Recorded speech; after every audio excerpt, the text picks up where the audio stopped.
Inspire એ રીતે થયો કે નાનપણમાં હું અત્યારે દેખાઉં છું એના કરતાં અડધો હતો, બહુ જ પાતળો હતો, જીભ તોતળાતી હતી, દેખાવમાં એ સાવ કદરૂપો અને અભણ એટલે ભણવામાં સહેજ પણ સ્માર્ટ નહીં. ત્યારે મારી જાતને હું બહુ કોસે રાખતો હતો કે ભાઈ મારામાં કશો દમ નથી ને હું આગળ નહીં આવી શકું.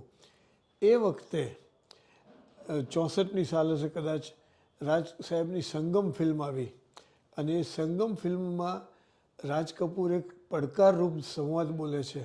જ્યારે એનું હ્યુમિલિએશન કરવા માટે વૈજયંતીમાલાના પિતા એમ કહે છે કે તુમ મસ્કરા હો, ફનસ્ટર, તુમ ક્યાં કર સકતે હો. ત્યારે રાજ કपूरને સમજાય છે કે ભાઈ જિંદગી में सिर्फ मस्करा होना ही सब कुछ नहीं, आदमी को कुछ बनना पड़ता है, कुछ करना पड़ता है.